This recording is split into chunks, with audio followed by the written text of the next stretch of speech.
चुके हैं, फॉर्म्स भी भर चुके हैं, but we understand there are lot of people who are without PhD and plagiarism का इशू जो अरुण ने एसी मीटिंग में उठाया था उस पर भी थोड़ा सा अरुण इलैबोरेट करेंगे. And I wanted to take this opportunity to thank him from all of us. Arun, you have been a real great support in filling up the promotion forms. Thank you so much. और मैं इसी context में ये भी बताना चाहती हूँ, he was the first person who talked about promotions last year. January में he made this WhatsApp group and I think कहीं से वही अच्छे काम आप निस्वार्थ कर रहे हैं तो उसी से एक momentum भी आता है. So we really thank Arun for all his help throughout 24/7.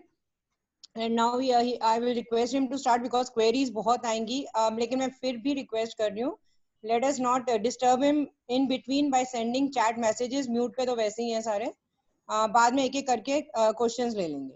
Thank you so much. You can start, Arun. Thank you. Yeah, thank you Ruchika and thank you everyone for joining. जैसा कि मेरे पास बहुत सारी queries आ रही थी, बहुत सारे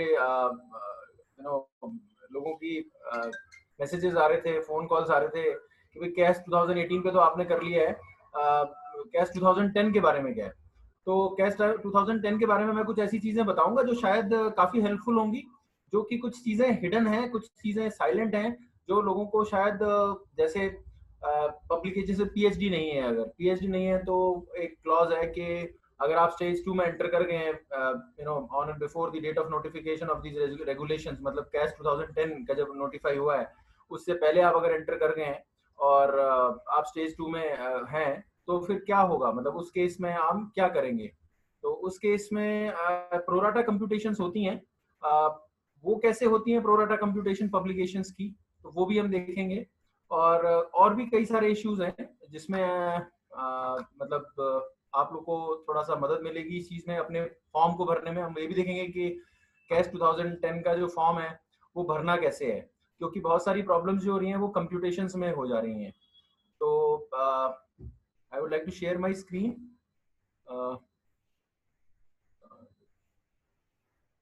the host disabled participant screen sharing. तो वेदांत मुझे आप एनेबल करें, मैं अपना स्क्रीन शेयर कर पाऊं.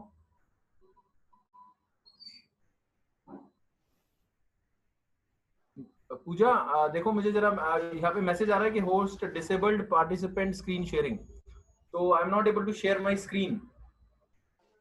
Okay sir, just wait, I am checking it.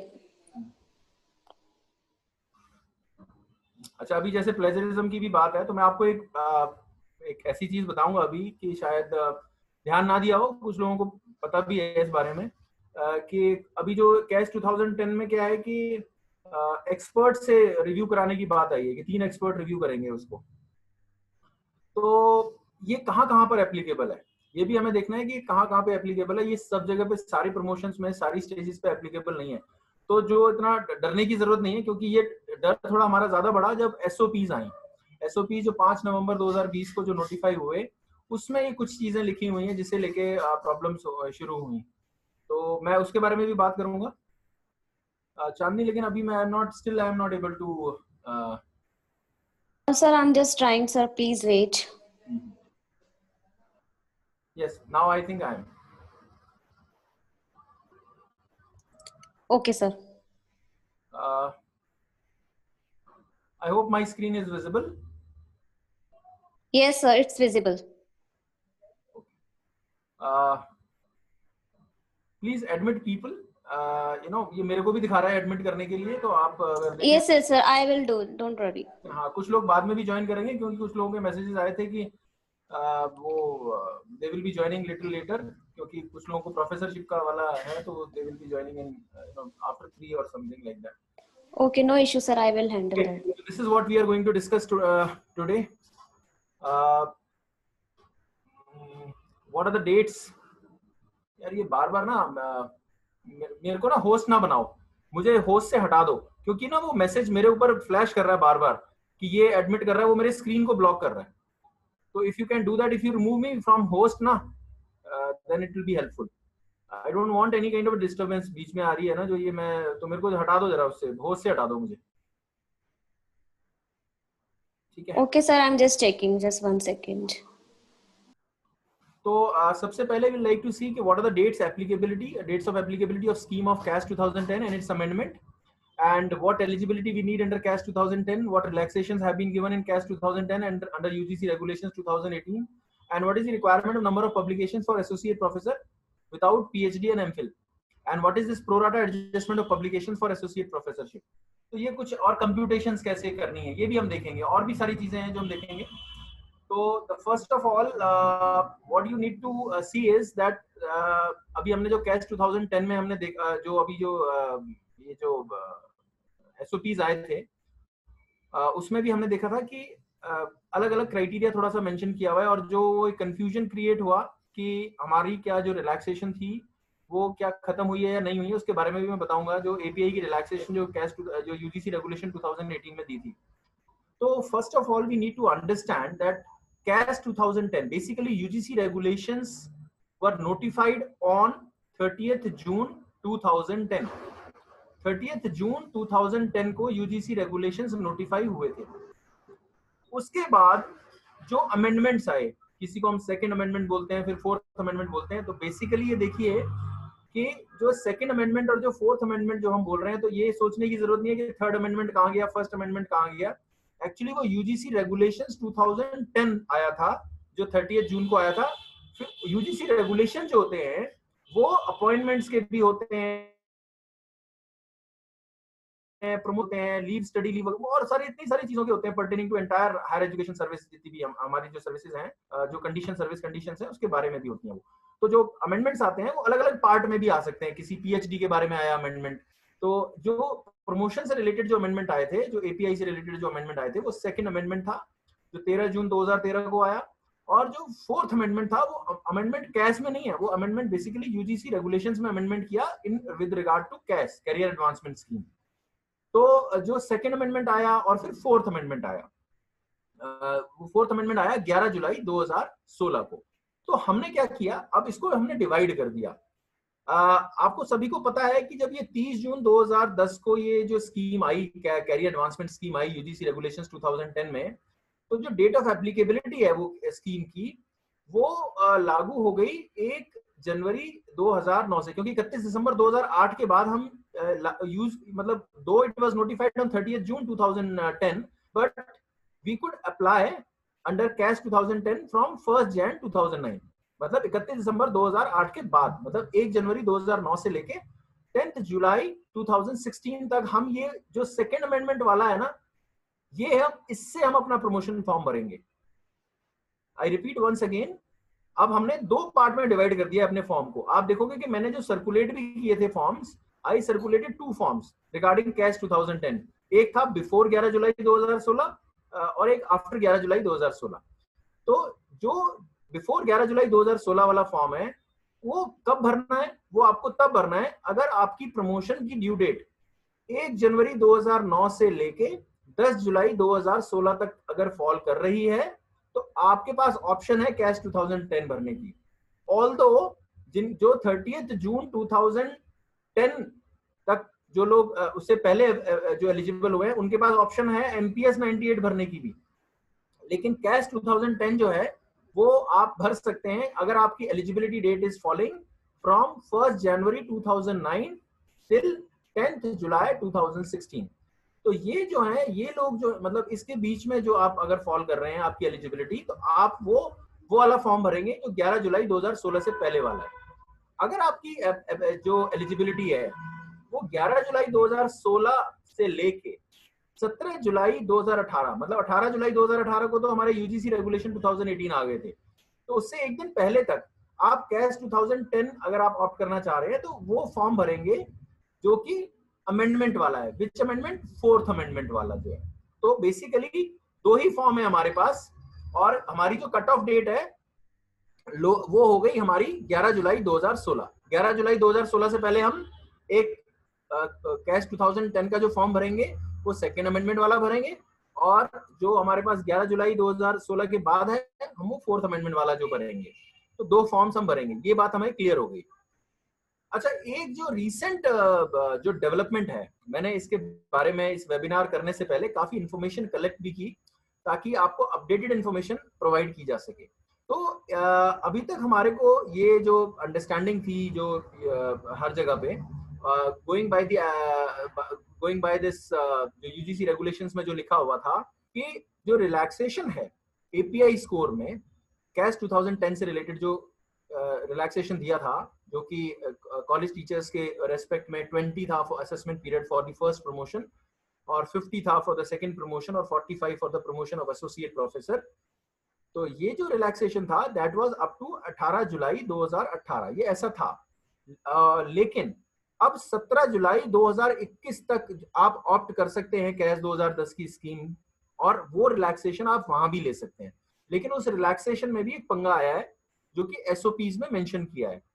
वो पंगा ये है कि यूजीसी ने अपने जो रेगुलेशंस हैं उसमें ये मेंशन किया कि जो कैटेगरी 1 है वो तो एग्जेम्प्ट है, कैटेगरी 2 और 3 में कोई इंडिविजुअल स्कोर नहीं चाहिए, कैटेगरी 2 और 3 में कोई इंडिविजुअल स्कोर नहीं चाहिए, और कैटेगरी 2 और 3 का कंबाइंड स्कोर चाहिए। लेकिन जो टेबल थी वहां पे, उस टेबल में उन्होंने सिर्फ रिसर्च एंड एकेडमिक कंट्रीब्यूशन लिख के वो कैटेगरी 3 मेंशन कर दिया उसका स्कोर। तो वो एक देयर वाज अ कंफ्यूजन। तो हमने अपनी ईसी की मीटिंग में, एग्जीक्यूटिव काउंसिल की मीटिंग में उसको करेक्ट करके अडॉप्ट किया, लेकिन वो यूजीसी को भेज दिया क्लैरिफिकेशन के लिए पेंडिंग, और यूजीसी से अभी तक क्लैरिफिकेशन आया नहीं है।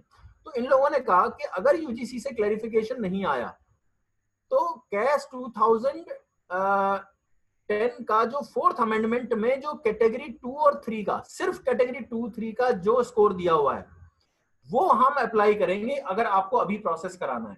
तो वो कितना है मैं वो भी बताऊंगा कि वो कितना है अभी, राइट।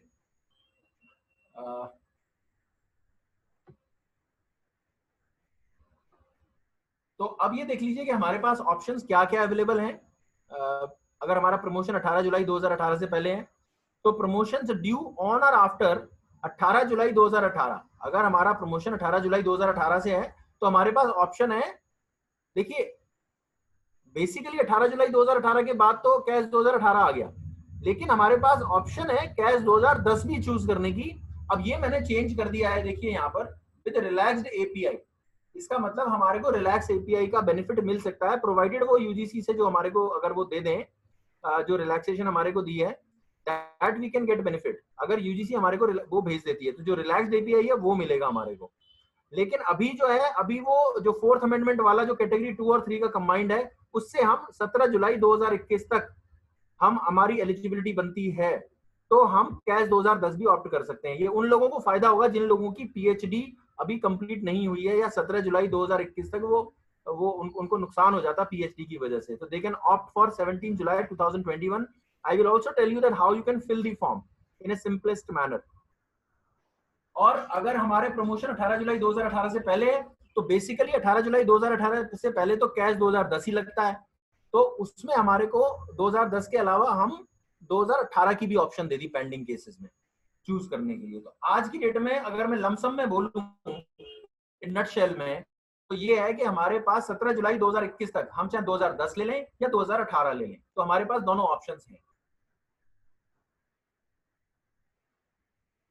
अच्छा, ये थोड़ा सा देख लीजिए for your understanding.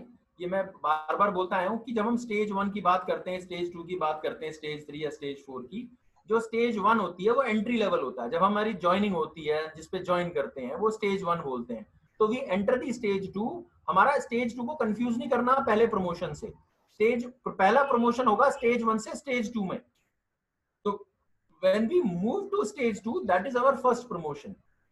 When we join the service, that is automatically stage 1, जिसको हम 6000 AGP बोलते हैं या academic level 10 बोलते हैं। जब हम stage 2 में move कर जाते हैं, this is our first promotion and we move into senior scale, and that is moving from 6000 to 7000 AGP, or we can say moving from 10 academic level 10 to 11. When we move from stage 2 to stage 3, that is we are moving from senior scale to selection grade, and or you can say we are moving from 7000 to 8000 AGP, or academic level 11 to 12. अच्छा, associate professor का जो promotion है वो stage 3 से stage 4 का है, जब हम सिलेक्शन ग्रेड से एसोसिएट प्रोफेसर में मूव करते हैं, या 8000 टू 9000 में। और एकेडमिक लेवल 12 से 13A है, ये 13 नहीं है, इट इज एकेडमिक लेवल 12 से 13A है। और जो लास्ट प्रमोशन है, अभी मैं कॉलेज लेवल पे ही बात कर रहा हूँ, मैं सीनियर प्रोफेसर वाला मैंने नहीं डाला है इसमें, जो यूनिवर्सिटीज में है, that is from stage 4 to stage 5, associate professor to professor, right. 9,000 to 10,000 AGP, that is from 13A to academic level 14. So I am not discussing today CAS 2018, I am just discussing CAS 2010. और मैं कुछ चीजें बताता जाऊंगा साथ में जो कि आपको ध्यान रखनी है पहले, और ये इसलिए भी ये जरूरी है, आइडिया है हमारे वेबिनार करने का, मेरा पर्पस ये है कि इससे थोड़ा अवेयरनेस क्रिएट हो। बहुत सारे सब्जेक्टिवली इंटरप्रेट द थिंग्स, और वो जो इंटरप्रिटेशन की जहां बारी आती है तो मैंने अभी तक हार्डली बहुत ही कम लोग देखे हैं जो पॉजिटिव इंटरप्रिटेशन करते हैं। People look opportunity to negatively interpret that. तो हमें उस चीज से बचना है, लोगों को समझाना है कि इसको नेगेटिवली इंटरप्रेट ना किया जाए, इसको पॉजिटिवली इंटरप्रेट करके देखा जाए, राइट? क्योंकि वो कहीं पे अब देखिए जैसे फर्स्ट प्रमोशन जो है assistant professor to senior assistant professor, मतलब सीनियर स्केल में जब मूव कर रहे हैं कैश 2010 में, वो 6,000 से 7,000 वाला है। अब उसकी कंडीशन क्या है? 4, 5, 6 या 4 year, 5 year, 6 year of service with PhD, MPhil और पोस्ट ग्रेजुएशन रिस्पेक्टिवली। इसका मतलब क्या है? इसका मतलब है कि अगर आप पीएचडी हैं तो 4 साल में आपको पहला प्रमोशन मिलेगा। लेकिन कुछ लोग ऐसे हैं जिनका 4 साल, मान लीजिए 2011 में उन्होंने ज्वाइन किया, कोई एडहॉक एक्सपीरियंस नहीं है, 11 में ज्वाइन किया, या मैं टोटल सर्विस 11 में ज्वाइन किया, तो 4 साल उनके बनते हैं 15 में। लेकिन उनकी पीएचडी जो हुई ना, मान लीजिए 1 जनवरी 2011 से लेके, और उनकी जो 2 जनवरी 2011 से लेके 1 जनवरी 2015 को उनके 4 साल पूरे हो जाते हैं। Now they become eligible for this promotion from 2 जनवरी 2015। 4 साल हो गए, लेकिन उनकी पीएचडी हुई है मार्च 2015 में, मान लीजिए 2 महीने बाद हुई है। तो कुछ कॉलेजेस में ये हो रहा है कि नहीं वो तो अगर 4 साल के अंदर अंदर हो गई है तब तो ठीक है, अगर 4 साल के 2 दिन बाद भी हुई है या 3 दिन बाद भी हुई है, 1 महीने बाद हुई है, तो फिर 6 साल पे कंप्लीशन पे होगा। ऐसा नहीं है। यूजीसी का लेटर है, वो मैंने पहले भी शेयर किया हुआ है, कि अगर आपके 4 साल कंप्लीट हो गए, आपकी पीएचडी नहीं है, और आपकी पीएचडी लेकिन 6 साल से पहले हो जाती है, तो आपकी date of eligibility will be from the date of award of the PhD. मतलब अगर 4.5 महीने में मतलब 4.5 साल में आपकी पीएचडी हुई, तो फिर आपकी 4.5 साल में पहला प्रमोशन हो जाएगा। ये नहीं है कि 4 दिन से मिस करके तो फिर 6 साल में होगा। तो it's same goes with the MPhil. MPhil में भी यही होगा। ये मैंने यहाँ पे लिखा हुआ है, if PhD is done after 4 years but before 6 years, then date of eligibility would be the date of award of PhD. The same logic applies to MPhil holders. तो इसमें एक ओरिएंटेशन है और एक रिफ्रेशर चाहिए। रिसर्च मेथोडोलॉजी कोर्स ऑफ 2 और 3 weeks duration जो भी है, वो एक रिफ्रेशर एक ओरिएंटेशन चाहिए इसमें। अच्छा, कंडीशन देखिए क्या है कि teacher shall be promoted if he gets API score that is 20। ये 20 कहाँ पे दिया हुआ है? 20 उस टेबल में दिया हुआ है जो कि हमने यूजीसी ने रेगुलेशन 2018 में दिया था। तो रिलैक्स्ड बाय यूजीसी रेगुलेशन 2018 में एपीआई स्कोर 20 कर दिया था फर्स्ट प्रमोशन के लिए कैश 2010 का। But as per SOPs issued by DU, now it is 90 for the first promotion till the clarification comes from the UGC. अगर जब तक यूजीसी का क्लैरिफिकेशन नहीं आ रहा, तो देखिए हमारे को यूजीसी रेगुलेशन, अब ध्यान से सुनिए सारे लोग, यूजीसी रेगुलेशन 2018 में कैटेगरी 1 एग्जेम्प्ट है। अब तो कैटेगरी 1 एग्जेम्प्ट ही रहेगी, अब भी एग्जेम्प्ट ही है वो। ये नहीं है कि कैटेगरी 1 में स्कोर चाहिएगा आपको, कैटेगरी 1 आज भी एग्जेम्प्ट रहेगी। सिर्फ जो इश्यू है वो, अच्छा दूसरा कि कोई इंडिविजुअल रिक्वायरमेंट नहीं है कैटेगरी 2 और 3 की, वो आज भी रहेगी। जो कंफ्यूजन है वो है कंबाइंड स्कोर को लेके, कि कैटेगरी 2 और 3 का जो कंबाइंड स्कोर है उसको लेके कंफ्यूजन है।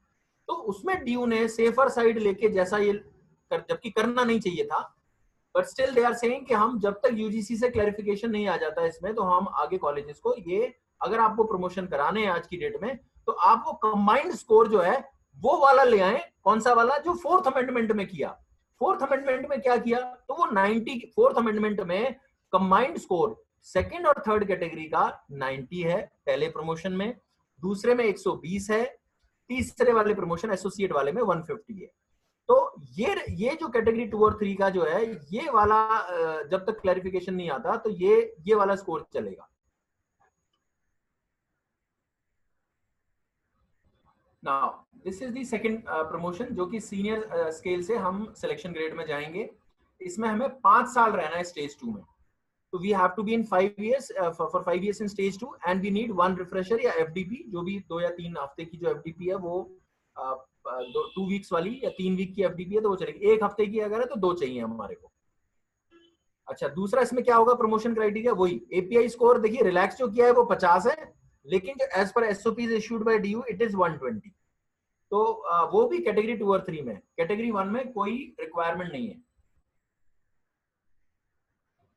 अब जो मेन बात आती है वो ये आती है एसोसिएट प्रोफेसर की, जिसपे मुझे आज फोकस करना है प्राइमरीली, कि जो एसोसिएट प्रोफेसर है, जो हमारे साथ ही बहुत सारे ऐसे लोग हैं जिनकी पीएचडी नहीं हो पाई, और देखिए ये थोड़ा सा अवेयरनेस भी नहीं थी उस टाइम, लोगों ने ध्यान भी नहीं दिया, यूनिवर्सिटी ने भी नहीं बताया ना उनकी, मतलब हम लोग भी मानते हैं कि भाई देखिए ना एक एनवायरनमेंट ऐसा बनना चाहिए कि सभी लोग इसमें, सब लोगों को अवेयरनेस पता चले की जाए, स्टाफ एसोसिएशंस के माध्यम से हो, चाहे डूटा के माध्यम से हो, किसी से भी माध्यम से हो, टीचर्स को अवेयर करना इस बारे में कि अपने प्रमोशंस में भाई ये चीजें रिक्वायरमेंट है।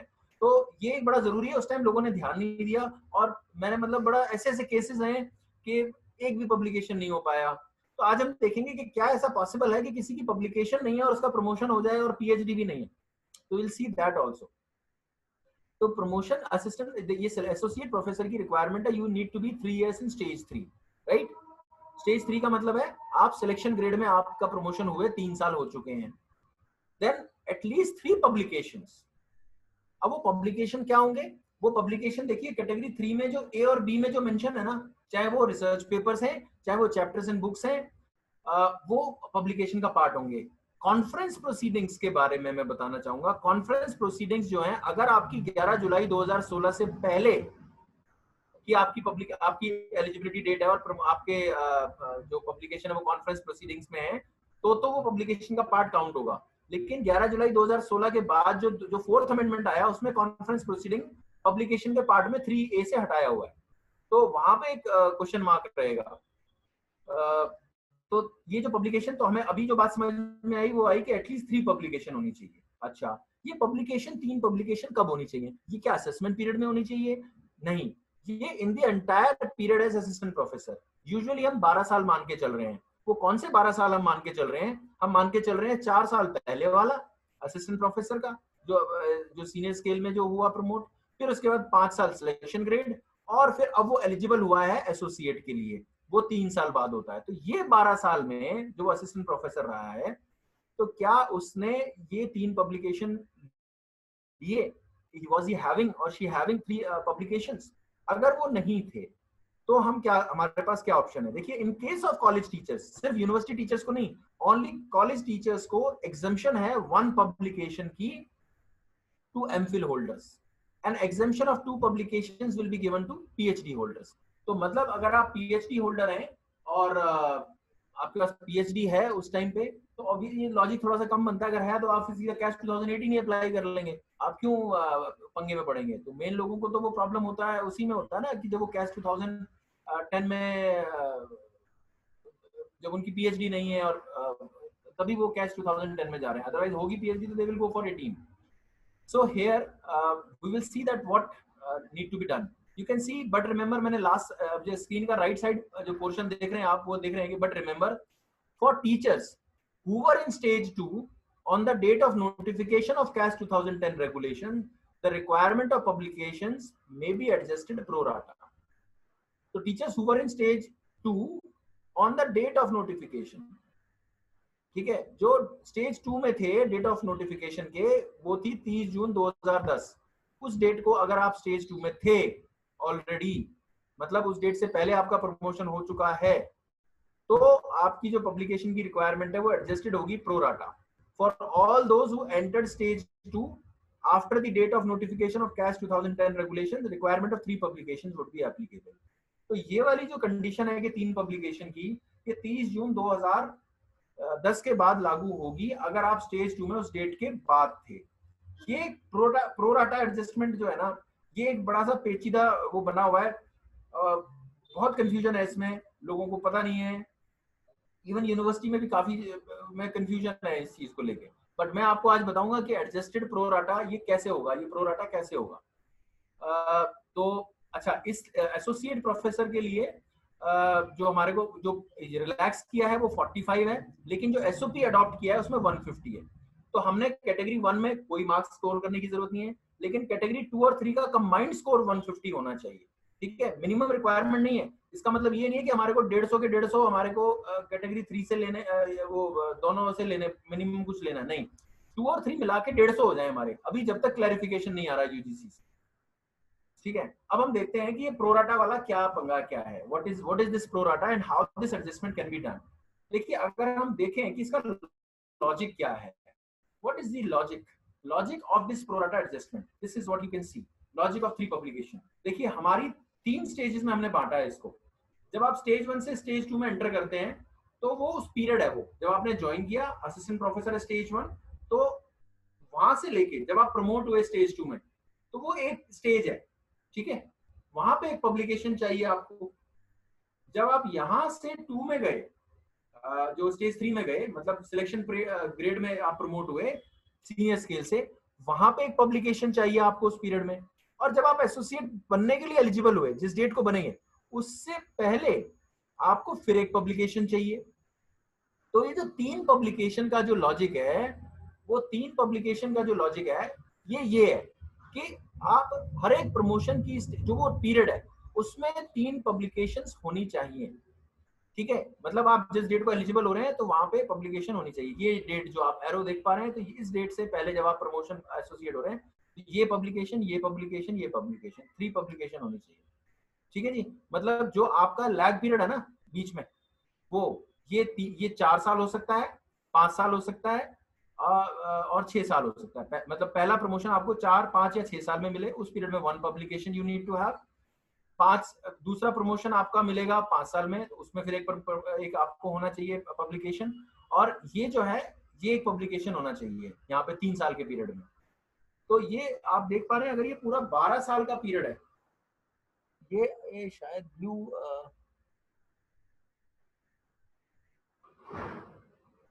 अगर मैं देख पा रहा हूँ इसको,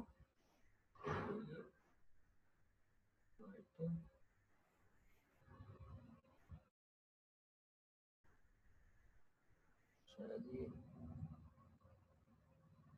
क्या है, कोई नहीं, ये पूरा एंटायर जो है ना 12 साल का सर्विस हो गई है, अगर आप देखेंगे इसको। अब ये जो डेट है ये कट ऑफ डेट है। Now this is the cut off date, assistant professor stage 2, जो उन्होंने बोला है कि if you were in stage 2 on the date of notification, तो देखो ये एडजस्टमेंट होगी प्रोराटा। इसका मतलब जब इस पे आप ऑलरेडी हैं और फिर आपको पता चला कि आपकी पब्लिकेशन की रिक्वायरमेंट है, तो आप देखिए पीछे वाली पब्लिकेशन कट गई, ठीक है, तो फिर आपको ये वाली पब्लिकेशन की रिक्वायरमेंट नहीं है। प्रोराटा का मतलब होता है प्रोपोर्शनेट इन द रेशियो। तो जो आपका पीरियड पेंडिंग है, तो आपका पीरियड कितना पेंडिंग है इस डेट के बाद, वो ये है, एक पब्लिकेशन ये वाला और एक पब्लिकेशन ये वाला। तो आपको बिना पीएचडी बिना एमफिल के 2 पब्लिकेशन चाहिए, अगर उस डेट को स्टेज 2 में आप ऑलरेडी थे, ठीक है। अगर स्टेज 2 आपने उसके बाद एंटर किया है उस डेट के बाद, तो फिर आपको पूरा 3 के 3 पब्लिकेशन चाहिए। तो लॉजिक जो है वो 3 पब्लिकेशन का वो ये स्टेजेस से है। तो इसका मतलब समरी क्या निकलती है, ये समरी है, आप देखिए, अगर कोई college teacher has entered stage 2 on और बिफोर, इसको मैं ऑन और बिफोर करना चाहूंगा ताकि 30 जून को भी कोई प्रमोटेड है, और तो वो ऑन और बिफोर 30 जून 2010 है, अगर वो पीएचडी है तो उसको कोई रिक्वायरमेंट नहीं है पब्लिकेशन की, ठीक है, क्योंकि requirement of publication will be 1, एक पब्लिकेशन किस लिए चाहिए, फॉर स्टेज 3 पीरियड, ये वाला जो है स्टेज 3 वाला, ये जो मूव कर रहा है ना ये वाला, ये चाहिए एक पब्लिकेशन, प्लस एक एसोसिएट पीरियड वाली चाहिए। एसोसिएट पीरियड वाली क्या है, ये वाली पब्लिकेशन है। तो ये 2 पब्लिकेशन चाहिए, माइनस लेकिन डिस्काउंट है, वो जो रिलैक्सेशन एग्जम्पशन है वो पीएचडी होल्डर को वो 2 है, इसका मतलब 0 पब्लिकेशन चाहिए। तो यहाँ पे इस केस में आप कैश 2010 ऑप्ट करके, अगर आपके पास पीएचडी है तो आपको एक पब्लिकेशन भी नहीं चाहिए, और 0 पब्लिकेशन के साथ you can get promoted. With MPhil, अगर आपका एमफिल है, अभी ये मैं बात कर रहा हूँ जो स्टेज 2 में एंटर कर गए, तो requirement of publication will be 1 for stage 1, ये वाला एक पब्लिकेशन चाहिए, जो स्टेज 2 और 3 के बीच वाला जो पीरियड है, और 3 और एसोसिएट के वाला है, इसमें एक चाहिए, तो 2 पब्लिकेशन चाहिए आपको, 1 और 1 2। लेकिन एमफिल का कितना एक एग्जम्पशन है, तो वो 1 है, तो आपकी पब्लिकेशन रिक्वायरमेंट चाहिए 1। अगर विदाउट पीएचडी और एमफिल है तो आपको फिर उस केस में 2 पब्लिकेशन चाहिए। लेकिन जो लोग, if A college teacher has entered stage 2 after 30 जून 2010, तो फिर उसकी जो रिक्वायरमेंट है पब्लिकेशंस की वो ऐसे होगी। फिर स्टेज 2 का वाला भी आएगा, स्टेज 3 वाले पीरियड का भी आएगा, एसोसिएट का भी आएगा। 3 पब्लिकेशन जो मैंने बताया कि तीन है हर एक पीरियड की।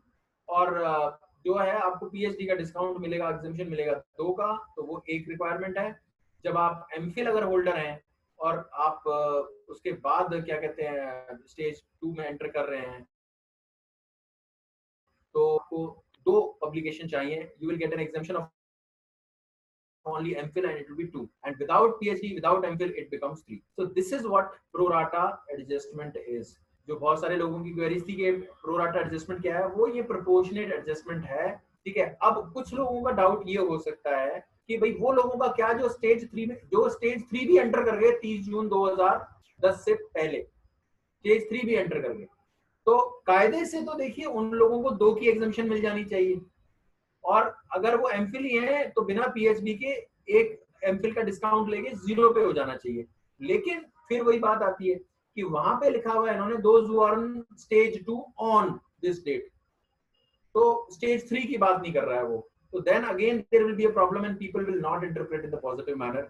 सो to be on, although it can be done, but to be on, just having a conservative viewpoint, this is what the interpretation comes out कि those who are on stage 2 on the date of notification of these regulations, वो एक publication already वो period जा चुका है, उनका lapse हो चुका है, so they don't need to fulfill that criteria, and proportionately 2 stages की 2 publications बची हैं वो उनको चाहिए।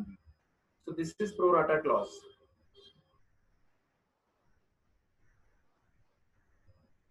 Now अब जो एक पंगा आ रहा है कि वो review of publication by experts, मैं आपको बता दूं कि review of publication bye experts किस केस में चाहिए।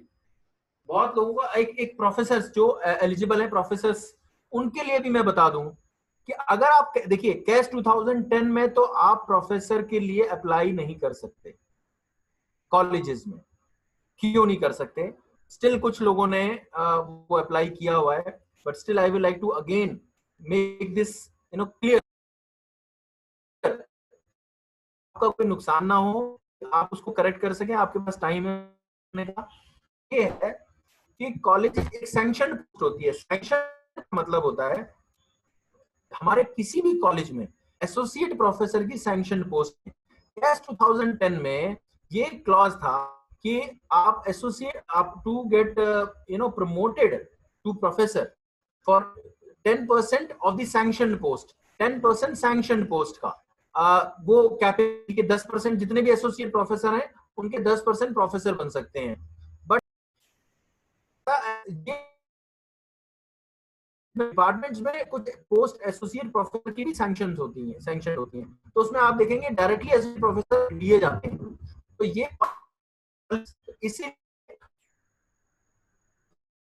कोई सैंक्शन पोस्ट होती है एसोसिएट प्रोफेसर की किसी कॉलेज में, तो वहां पर आप ये कैस 2010 में प्रोफेसरशिप हो सकती थी। लेकिन क्योंकि कैस 2010 में कोई भी सैंक्शन पोस्ट नहीं है, वहां पे ये क्लॉज लागू ही नहीं होगा। तो no teacher can be promoted to professor in under CAS 2010। दुनिया कुछ भी बोलती रहे, वो कंफ्यूज करने वाली बात है, बरगलाने वाली बात है।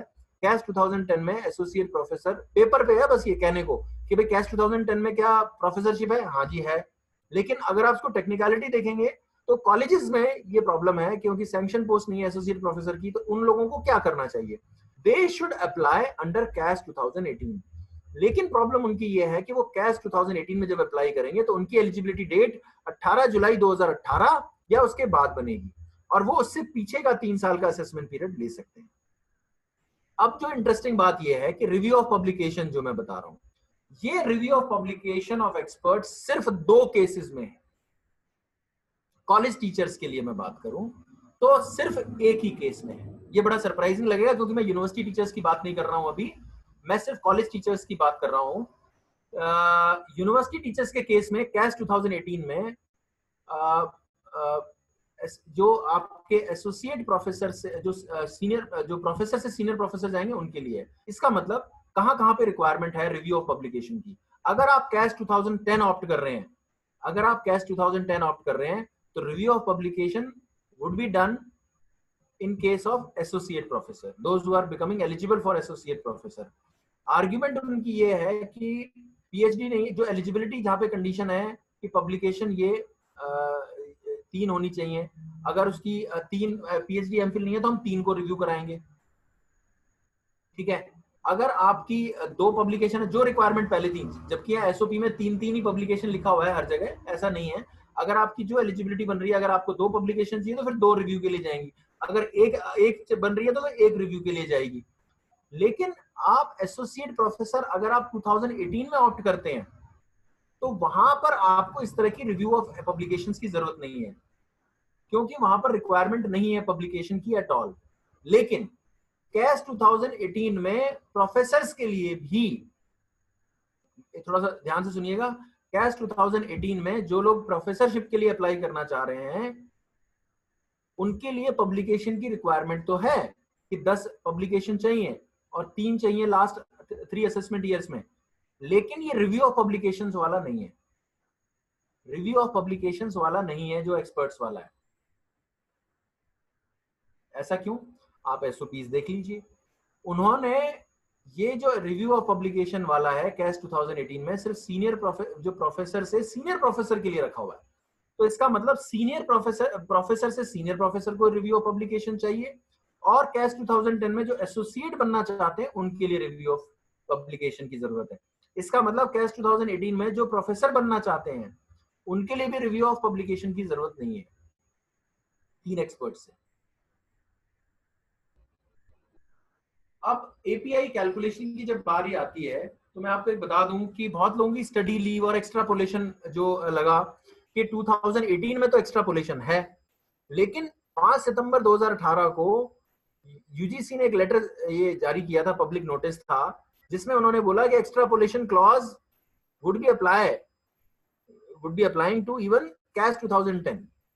मतलब आप देखिए कि अगर कोई टीचर स्टडी लीव पे है या मैटरनिटी लीव पे है या चाइल्ड केयर लीव पे है, किसी भी इस तरह की पेड लीव पे है, तो उसका जो एपीआई कंप्यूटेशन होगा वो एक्स्ट्रापोलेशन हो जाएगा। मान लीजिए 3 साल को एसोसिएट प्रोफेसर 3 साल का असेसमेंट पीरियड है और वो 1 साल छुट्टी पे रहा, स्टडी लीव पे रहा, तो उसका 2 साल का एपीआई। अब आपको 3 साल में 150 चाहिए आज की डेट में, जब तक क्लैरिफिकेशन नहीं आ जाता यूजीसी से। 2 और 3 का कंबाइंड स्कोर 150 चाहिए, और मान लीजिए पहले और 2 साल का आपका जो स्कोर है वो 120 है। इसको एक्स्ट्रापोलेट कर देंगे। एक्स्ट्रापोलेट का मतलब है कि वो हम मान लेंगे कि 2 साल में अगर 120 है तो तीसरे साल में 60 हो गया, मतलब उसी प्रोपोर्शनेटली हमने कर दिया, तो 180 मान लिया जाएगा वो एपीआई का स्कोर 3 साल का। तो यू कैन सी दिस, यहाँ पे लिखा हुआ है इसमें यूजीसी के रेगुलेशन, इसमें नोटिफिकेशन में, नोटिस में, accordingly for the purpose of calculating API scores, all such periods of duration shall be spent by a teacher on the different kinds of paid leave such as maternity leave, child care, study leave, and deputation shall be excluded from the grading assessment. The teacher shall be assessed for the remaining period of duration of the assessment period, and the same shall be extrapolated for the entire period of assessment to arrive at the grading of the teacher. तो ये आपकी assessment जो API score की जो grading है, जो score है, वो भी एक्स्ट्रापोलेट होके आपको पूरे 3 साल का पीरियड वो लगा दिया जाएगा। अब देखिए ये था जो कैस 2010 में जो रिलैक्सेशन दिया था यूजीसी रेगुलेशन 2018 में, this was the relaxation which was given in the score combined category 2 और 3 को मिला के। वो था 20 पहले स्टेज पर पहले प्रमोशन के लिए, 50 था दूसरे के लिए, 45 था तीसरे मतलब एसोसिएट के लिए। लेकिन एसओपीज ये इन्होंने एसओपीज में ये मेंशन किया, एसओपीज में ये यूनिवर्सिटी ने बोला कि हम we are not giving relaxation at present pending clarification. उन्होंने बोला कि scoring in category 1 is now exempted. इसका मतलब there is no debate regarding scoring in category 1, it was exempted in UGC regulation 2018 also, and even if you apply today तो हम उसको एग्जेम्प्ट ही करने वाले हैं। We are not going to say that you apply in category, मतलब category 1 की फुलफिलमेंट करो वही जो स्कोर चाहिए था। So you need not to worry about scoring in the category 1, it is exempted. Individual scoring in category 2 and 3 is also not required. तो ये 2 चीजें तो कंफर्म है, मतलब ये 2 चीजें तो सभी को मिलने वाली हैं। लेकिन जो ये नोट जो लिखा, उन्होंने ये बोला कि the UGC regulations 2018 explicitly mention in clause 6.37 that individual scoring in 2 and 3 is not required. However, the tables under clause 6.37 which provide the minimum API requirement for the promotion of teachers under CAS has shown only category 3 against the caption research and academic contribution. ये UGC की regulation जो थे 18 में, उसमें ये table में ये mention ऐसे लिखा हुआ है, वहां कुछ और लिखा हुआ है, टेबल गलत बना हुआ है. Whereas it should have been category 2 and 3 combined. The university has provisionally adopted the minimum API score indicated therein as the combined score for category 2 and 3. ये इसी में अडॉप्ट कर लिया है, subject to the approval of UGC. उन्होंने लेकिन वहां पे बोल दिया कि ये subject to the approval of UGC रहेगा, और उन्होंने clarification UGC से मांग लिया. अब जो मेन बात, जो conclusive बात ये निकल के आ रही है कि pending clarification from UGC in this respect, the combined score of category 2 and 3 indicated under amended CAS 2010 effective from 11 July 2016 shall be considered. मतलब वो पहले वाला नहीं, सेकेंड अमेंडमेंट वाला स्कोर नहीं 2 और 3 का, ये जो 11 जुलाई 2016 फोर्थ अमेंडमेंट वाला जो कैटेगरी 2 और 3 का जो कंबाइंड स्कोर है, उसको फॉर द टाइम बीइंग मानेंगे. सिर्फ और सिर्फ 2 और 3 के कंबाइंड स्कोर के बारे में ही ये इश्यू है. और वो क्या है? ये है वो 2 और 3 का जो कंबाइंड है ना, वो ये है. तो ये है 90 for the first promotion, 120 for the second and 150 for the third, मतलब एसोसिएट वाला 150 है. तो ये सिर्फ 2 और 3 का. अगर आपके पॉइंट्स आप इन कैस 2010 अप्लाई करना चाह रहे हैं तो आपको कोई कैटेगरी 1 में रिक्वायरमेंट नहीं है स्कोर की. कैटेगरी 2 और 3 का बस ये सेफर साइड पे ये देख लीजिएगा, इनकी कोई मिनिमम रिक्वायरमेंट भी नहीं है कि रिसर्च में इतना होना चाहिए, 3 में कैटेगरी 3 में इतना होना चाहिए या 2 में इतना होना चाहिए. बस टोटल स्कोर को आप देख लीजिएगा कि अगर पहले प्रमोशन के लिए कोई जा रहा है तो वो 90 होने चाहिए, उसके दूसरे के लिए जा रहा है तो 120 होने चाहिए, तीसरे के लिए जा रहा है तो 150 होने चाहिए. This is the requirement. Although अगर तो यूजीसी रेगुलेशन, अगर हमारा यूजीसी से क्लैरिफिकेशन आ जाता है तो फिर हमारा ये लागू होगा, ये हमारा रिलैक्सेशन लागू होगा. लेकिन अभी वो जो प्रमोशन केसेस अगर किसी को प्रोसेस कराने हैं तो वो इस स्कोर से करा सकते हैं अपने कैटेगरी 2 और 3 के कंबाइंड. सिर्फ 2 और 3 को कंबाइंड को मत देखिए. दूसरा, अब एक बड़ा कंफ्यूजन जो अभी क्रिएट हुआ कुछ कॉलेजेस में कि कैस जी वो एसओपीज आए थे और उन्होंने कैस 2010 और उसके अमेंडमेंट जो पहले उन्होंने एमपीएस के बारे में बताया, फिर कैस 2010 के बारे में बताया, और फिर कैस 2018 के बारे में बताया. तो जो ओरिएंटेशन रिफ्रेशर की बात है ना, वो उन्होंने कैस 2010 में लिख दी. अब वो कुछ लोग कह रहे हैं कि तो इसका मतलब 10 में बेनिफिट मिलेगा, इसका जो रिलैक्सेशन है ये 18 में नहीं मिलेगा, जबकि ऐसा नहीं है. अरे वो 18 में लिखते नीचे, वो तो कॉलम कहीं पे भी लिखते हैं उसको, वो तो रिपीटिशन नहीं हुआ बस.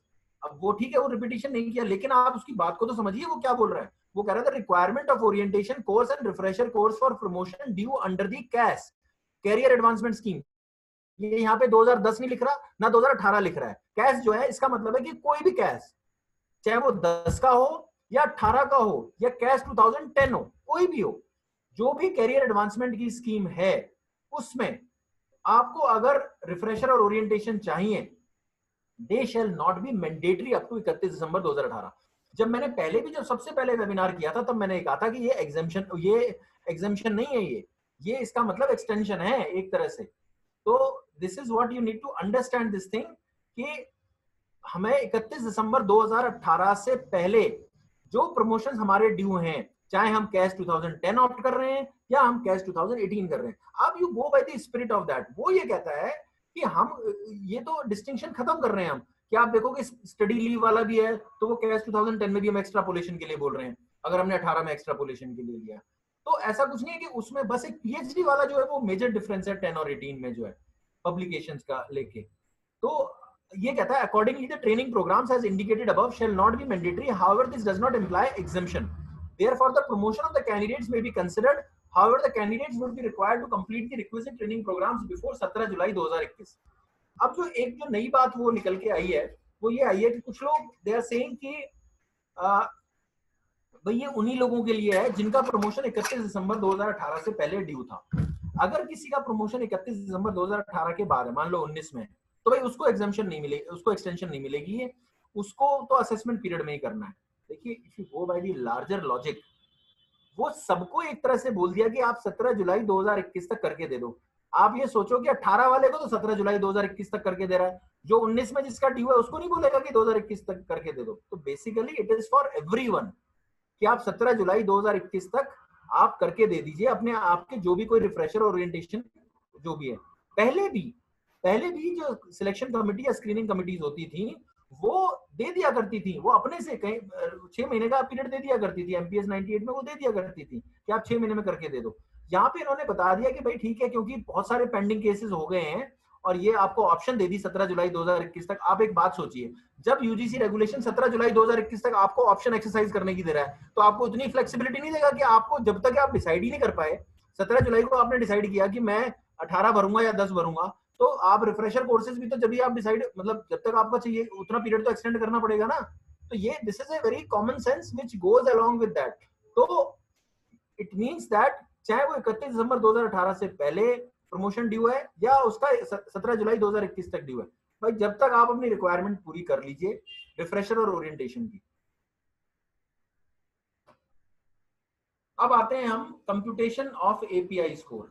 ठीक है, तो एक काम करते हैं, सबसे पहले अब मैंने बताया ना आपको सिर्फ 2 ही सूरतों में फॉर्म भरा जाएगा। ये 11 जुलाई ये 2016 से पहले का एक फॉर्म है और 11 जुलाई 2016 के बाद का है। तो एक फॉर्म ले लेता हूं मैं 11 जुलाई 2016 से पहले की जिसकी एलिजिबिलिटी है उसका एक फॉर्म ले लेता हूं मैं। चलिए ये ले लेता हूं मैं, एक फॉर्म मैंने निकाला था किसी का, उसमें से नाम वाम हटा दिया है अपने कॉलेज का। तो ये है वो proforma for performance based appraisal system for promotion under cash 2010। ठीक है, 11 जुलाई वाले का इफेक्टिव फ्रॉम 11 जुलाई 2016 लिखा हुआ है, इस पे 11 जुलाई 2016 नहीं लिखा हुआ। तो ये वाला फॉर्म हमने ले लिया। ठीक है, आप ये चीजें तो अपनी सब लिख ही देंगे जो अपनी पर्टिकुलर्स हैं, यू विल फिल देम, तो इसमें तो कोई इशू है नहीं। अब बात आती है, सीधा हम आते हैं कैटेगरी 1 पे। देखिए कैटेगरी 1 तो रिक्वायरमेंट ही नहीं है, तो आप, मैं इसको देखूंगा भी नहीं ना, इसको कोई स्क्रीनिंग कमेटी देखने वाली है। आप यहाँ पे लिखना चाहते हो लिख दो, खाली छोड़ना चाहते हो खाली छोड़ दो, it doesn't matter, you don't need any API score, no requirement. You want to fill it, you can fill it, but there is no requirement of जो आपका कैटेगरी 1 के अंदर कोई रिक्वायरमेंट ऐसा है नहीं। तो आपने लिखना चाहते हो आप लिखो। तो ये जो 484 बनते 5 बनते हैं ना स्कोर, ये यूजलेस है, इसको कोई किसी ने देखना ही नहीं है। अब आती है बारी कैटेगरी 2 की। अब यहाँ पे आप थोड़ा सा देखिए, ये जो है कैटेगरी 2 में, ये 11 जुलाई 2016 से पहले वाले जो फॉर्म है उसमें तो ये गुड, वेरी गुड, आउटस्टैंडिंग के बेसिस पे ये स्कोर अलॉटेड है यहाँ पर। लेकिन जो 4th अमेंडमेंट में 11 जुलाई 2016 के बाद जो फॉर्म है उसमें ये नंबर ऑफ आवर्स स्पेंट के बेसिस पे है। तो मैं आपको बताता हूँ, ये दिखाता हूँ साथ ही साथ, आप देखिए, ये देखिए, ये कैटेगरी 2 में ये टेबल बोलती है कि ये है कि डिसिप्लिन रिलेटेड जो भी को करिकुलर एक्टिविटीज आप करेंगे, ये आउटस्टैंडिंग पे 10 पॉइंट, वेरी गुड पे 7, गुड पे 5, एवरेज पे 3 और मॉडेस्ट पे 1। अब ये बड़ा सब्जेक्टिव सी चीज है। अब ये मैंने 2 कॉलम मैंने अपनी मर्जी से डाल दिए यहाँ पर, ये अपने हिसाब से डाल दिए आपको समझाने के लिए। तो देखिए इसमें कुछ चीजें हैं, एक तो क्या ऊपर है कि minimum API required score is 15, ठीक है, और मैक्सिमम 20। अब ये मिनिमम वाला तो आप भूल जाइए, क्योंकि मिनिमम आप पे लागू नहीं हो रहा है। मिनिमम अब क्योंकि आपके ऊपर तो टोटल 2 और 3 लागू हो रहा है, कंबाइंड स्कोर जो होगा, तो अभी ये मिनिमम वाला तो भूल जाइए आप, इसको रहने दीजिए, इसको ध्यान मत दीजिए। आप यहाँ देखिए कि हर साल 20 पॉइंट से ज्यादा नहीं हो सकते इस कैटेगरी 2 के। ये जो फर्स्ट सब कैटेगरी है इसमें 20 पॉइंट से ज्यादा नहीं हो सकते। ये 11 जुलाई 2016 से पहले वाले फॉर्म में है, 11 जुलाई 2016 के बाद वाले फॉर्म में 15 हो जाता है ये वाला पॉइंट, तो वो भी आपको देखना है। तो हम क्या करेंगे, अब ये माना कि भाई ये कौन सी एक्टिविटीज हैं, ये है स्टूडेंट रिलेटेड को curricular extension field based activities. आपके ट्रिप पे गए, एनसीसी के, एनएसएस का, या कोई कल्चरल एक्टिविटी आपने की, तो हमने to be on a liberal side, हम कल्चरल एक्टिविटीज को जो कोई मेंबर रहा तो उसको हम यहाँ पे लिख दे रहे हैं कि मैं कल्चरल एक्टिविटीज में बच्चों की मैंने इन्वॉल्व किया और मैंने कोई प्रोग्राम कराए, कल्चरल के कराए, कोई सब्जेक्ट रिलेटेड इवेंट्स कराए, कोई मतलब काउंसलिंग की बच्चों की, या काउंसलिंग उसमें था, मैं जो भी था। अब मैं उसमें क्या पोजीशन थी, सबसे इंपॉर्टेंट बात यह है, देखिए मेरा पर्पस ये है कि आप ऐसा करके जाएं कि आपकी कोई हरासमेंट ना करे, आपकी ना स्क्रीनिंग कमेटी को हरासमेंट करे, ना आपको कोई प्रिंसिपल हरासमेंट करे, ना आगे किसी स्टेज पे हो। आप अपना काम एकदम पुख्ता करके लेके जाएं कि ये हमारे डॉक्यूमेंट्स हैं जी और ये चीज है। तो यहाँ पे जो भी हम क्लेम करेंगे उसका हमें सपोर्टिंग डॉक्यूमेंट चाहिए। कैश 2010 में स्पेसिफिकली लिखा हुआ है कि हमें सारे सपोर्टिंग डॉक्यूमेंट्स लगाने हैं। अब ये बड़ा सब्जेक्टिव है यहाँ पर, कि भाई आउटस्टैंडिंग था। अगर ये यही चीजें देखो, अगर 11 जुलाई 2000 से 16 वाले फॉर्म में है बाद में, उसमें ये चीजें नंबर ऑफ आवर्स स्पेंड से हैं, वो नंबर ऑफ आवर्स स्पेंड से हैं, उसको डिवाइड बाय 10 करेंगे तो उसमें फिर एस्टिमेशन करना पड़ेगा। वो हालांकि इसमें भी है नीचे चीजें, जो सेकंड पोर्शन में है उसमें भी नंबर ऑफ आवर्स स्पेंड है, वो भी मैं बताऊंगा आपको। तो हम इसमें ना बहुत आउटस्टैंडिंग ना लिखें। जो लोग बहुत ज्यादा आउटस्टैंडिंग लिखेंगे, अगर उन्होंने वाकई में आउटस्टैंडिंग किया है, क्योंकि आपको क्वेश्चन करेगा भाई ऐसा क्या आउटस्टैंडिंग है, सभी लोग कर रहे हैं, तो आउटस्टैंडिंग का मतलब है जो कोई नहीं करता वो तो आपने करके दिखाया। तो to be on a safer side it is better अगर आप पॉइंट्स देख लो ताकि ऑब्जेक्शन ना करे कोई। To be on safer side आप या तो एवरेज ले लो या गुड ले लो, या आपने कोई बहुत ही अच्छा काम किया है वेरी गुड ले लो, बिल्कुल ही एक्स्ट्रा ऑर्डिनरी कुछ ऐसा कर दिया तो आउटस्टैंडिंग। तो वो बिल्कुल या तो ये आउटस्टैंडिंग जब होगा जब आपका प्रिंसिपल आपकी पीठ थपथपाने को बैठा है वहां पर और वो कह रहा है नहीं जी मेरा टीचर आउटस्टैंडिंग है। अगर प्रिंसिपल ये कहता है नहीं जी बिल्कुल काम कुछ नहीं है, आउटस्टैंडिंग ही नहीं है, ये कमेटी में वो इस तरह की बातें करता है, तो then it will be a problem for you. So therefore ताकि ना प्रिंसिपल को इस तरह की बात कर पाए ना कोई और कर पाए, जो आपका राइटफुल क्लेम है एवरेज से भी हो जाएगा। मतलब आई अंडरस्टैंड कि टीचर्स ने वो एक्टिविटीज, आप देखो मैं पहले भी बोल रहा था 30 15 15 20 20 एक्टिविटीज 8 8 10 10 12 12 14 इतनी एक्टिविटीज इकट्ठी कर ली, किसी ने नहीं देखी हूँ। 3 एक्टिविटीज के ऊपर 4 की भी वही वैल्यू है, 40 की भी वही वैल्यू है, तो उतना भरो कि जितना आराम से आपका, क्योंकि पहले तो प्रमोशन तो वैसे हो जाने हैं आपकी। तो एसोसिएट वाले में ये देखिए जो भी जिसमें भी भर रहे हैं कि हम गुड का 5 पॉइंट दे देते हैं। तो 2007-8 में मैंने दो एक्टिविटीज, ये दो सेम ही एक्टिविटीज की जो कि इसके अंडर आती हैं। देखिए मैं पॉइंट कैसे बना रहा हूं, तो ये हुई 5 और 7 12 हो गए, ठीक है। लेकिन ये कहता है कि मैक्सिमम पॉइंट्स 20 है ईयर, तो मेरे इस साल में 7 और 5 12 ही बने, तो मैंने टोटल करके मर्ज करके 12 लिख दिए इस साल में। दूसरे में 8-9 में मेरा मेंबर कल्चरल कमेटी था, मैं ज्यादा नहीं रहा, तो मान लीजिए मैं एवरेज रहा, तो एवरेज मैं 3 पॉइंट देता हूं मैं। वो ग्रेडिंग कहाँ पे, वो यहाँ दी हुई है, देखिए अगर आप देखेंगे तो यहाँ पे दिया हुआ है एवरेज के 3 मार्क, मॉडेस्ट के। और इस तरीके से मैं एनसीसी कैंप मैंने ऑर्गेनाइज किया, तो एनसीसी कैंप में 7 मैं वेरी गुड दे दिया, और इसमें मैंने 5 दे दिया, तो 7 3 10 मिला के इसको 10 हो गया, ये 12 हो गया। तो मेरा ये कैपिंग जो है ना, ये वाली जो कैपिंग है, ये 12 ये 20 से ज्यादा नहीं हो सकती पर ईयर। सारी एक्टिविटीज को, सारे ईयर्स की मैं एक्टिविटीज मिला दूं इस सब सेक्शन में 1 के अंदर, स्टूडेंट रिलेटेड को करिकुलर एक्टिविटीज के अंदर मैं, मतलब मान लीजिए कई लोग ज्योग्राफी में डिपार्टमेंट में ट्रिप पे गए, बच्चों को लेके गए, यहाँ पे गए वहां पे, तो सारा यहाँ पे मार्क्स टोटल करके 20 से ज्यादा नहीं दे सकते आप। तो देखो यहाँ पर मैंने किसी में भी 20 नहीं दिए, थोड़ा रियलिस्टिक लगना चाहिए। लोगों ने 20 20 20 20 60 कर दोगे, यहाँ पे कर दोगे 100 लिख दोगे, 5 साल में 100 हो गए, तो वो कुछ ना कुछ करेगा ही, शरारती आदमी कोई बैठा हुआ स्क्रीनिंग कमेटी में, वो करेगा ही करेगा प्रॉब्लम। तो इसीलिए ये आपने यहाँ 12 10 12 5 ये मैंने 39 पॉइंट्स ये लिख दिए। तो इज दिस क्लियर?